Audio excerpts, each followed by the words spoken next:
بناوی خوا صلاح هاوران هیوامدار شنو بن ساخو سلامت و تندروست بن انشالله. برازاندی سناوم نهات معین لخدمت ایوه بو پیشکش کردن ویدیویی که تر لازنجره ویدیوکانی بعد سنانی پاره لانترنت لا پیجی فیسبوکی بعد سنانی پاره لانترنت هر وحالا چنل یوتیوبی بعد سنانی پاره لانترنت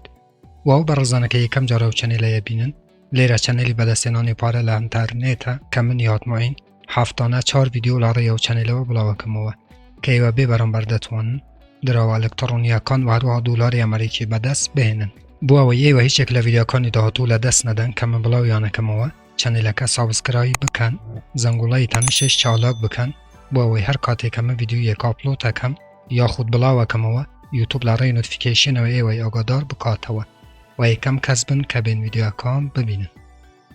بله عزیزان امرو اموی به نسبت کامنتکانیه و بسیارکانیه و که آیا اتا چند ایمه ببرم بردتوانی لناو انترنت ها درو الکترونیکان بو نمونه دوچ کوین شیبا بیبی دوچ یا خود هر دراوی کی تر به دست بهنین. عزیزان بو اما بسم چندین ویدیو لناو چنلام دانه که 2 سال پیش استاش من ویدیوم دانه و کچونه و بلاش دراوکان به دست دهینن و هر وها لاستاج دا چندین ویدیوم بلاو کردیتا و که ایوه دتوانن NFT یا خود زوی دیجیتالی به دست بهنن که ایوه دتوانن بچنن ناو چنلکه و ویدیوکان ببینن. باشتک لگلی و رازگوانه بم عزیزان ستا 89 لانترنت او وبسایتانه که براستی دین بلاش دراوتانه دته اتوانم بریم 195 جیان اسکمه.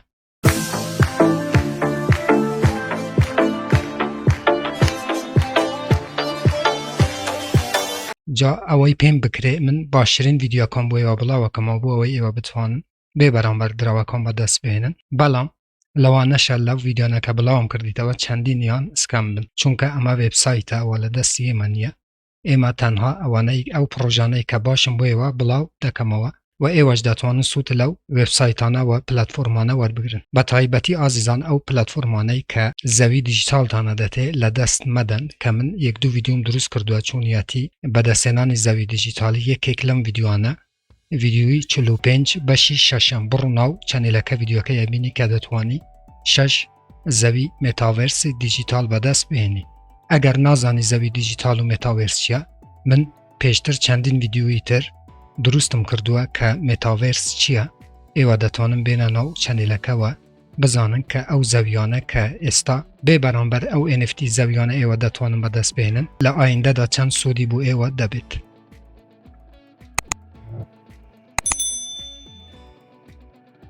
بله عزیزان او به نسبت او پروژانه او وبسایتانه که زوی و دراوی الکترونیتان عدته بله به نسبت دراوی الکترونی عزیزان او پروژانه وبسایتانه که ایوه باشتاری یکم برراستی اونده ناینی که ایوه خودتان سرقالی کن چون که برراستی دراوی که زور کمتانه دته و ایوه کاتی که بلاش بفیر وادن بله باشترین ریگه اویه که چندین دراو هیا چون که ایمه 20,000 جور دراو من هیا دراوی الکترونی و باشتره ایوه چندین دراو که نرخیان زور کمال استادا بکرن و هولدی بکن بو اویل 1-2 سالی دهاتو دا برراستی زیادترین قازانج بکن که لپروژکانی رابطه دا هر وکو که لناو ویدیو که لناو چنل که موجوده که من باسی شیبا و دوچکوینم کربو و لماوی 6 مانگا برراستی زور کس لرای ام دو دراوه و بوم به دولمند بلام چندین دراوی تر هیا که ایوه دتوانن لاستادا هولدی بکن لناو تراسوالیتی بو اوی برراستی ل 1-2 سالی تر برراستی زیادترین قازانج بکن و زیادترین خیری بو ایوه هبید. بله عزیزان او به نسبت او وبسایتانه و زوی NFT دیجیتال و متاورسانه که براستی ایوه دتوانن بلاش به دستی بهنن که بسیارکانی ایوه بو هاتم براستی جوابی بسیارکانی ایوه بموه. امروز سیدی مارکتی یکین عزیزان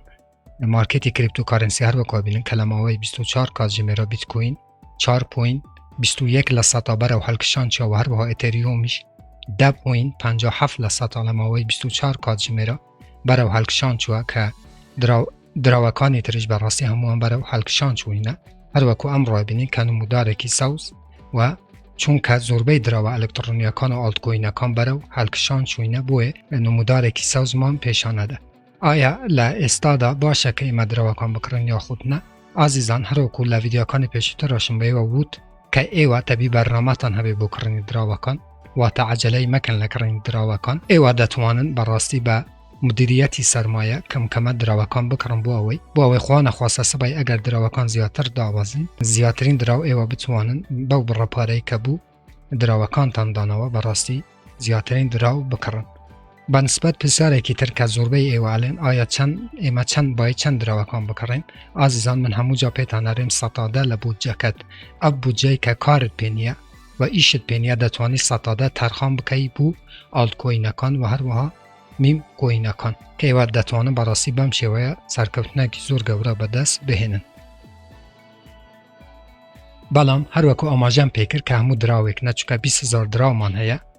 چەند دراوێک هەیە ئەگەر تو لە ئێستادا بکڕیوە بوو ماوەی 6 مانگ ساڵێک ساڵێک و نیو هەتاکو 2 ساڵ هۆڵدی بکەیت بەڕاستی دەبیت بەدەوڵەمەند و زیاترین خێری دەکەیت ئینشاءالله. بەڵێ ئازیزان ئەمە بە نسبەت پرسیارەکانی ئێوە و بازاری کریپتۆکارنسی کە ئەمڕۆ چەمبەرە و هەڵکشان چووە و بە پێویستم زانیە ڤیدیۆی بوو بە پێویستم زانیم ڤیدیۆی بۆیەوە دروست بکەم چونکە پرسیاری زۆر کەس لە ئێوە بوو و ویستم لە ڤیدیۆیەکە بە کورت و مختصری هەموو ئەو پرسیارانە کە ئێوەکەن جواب بمەوە. بەڵێ ئازیزان سوپاسی ئێوەکەم کە تاکو ئێستا بینەری ئەم ڤیدیۆی بوو. سوپاس ئازیزان. هەر ڕەخنە کامێن پرسیارێکە بوو لەژێر ڤیدیۆ لە چەنەلی یوتیوبم بنووسن من بە چاوان جوابتان ئەدەمەوە تا ڤیدیۆیەکی تر وێبسایتێکی تر ئەپێکی تر و هەروەها بەرنامەیەکی تر هەمووتان بەخۆی گەورە سپێرم خواتان لەگەڵ.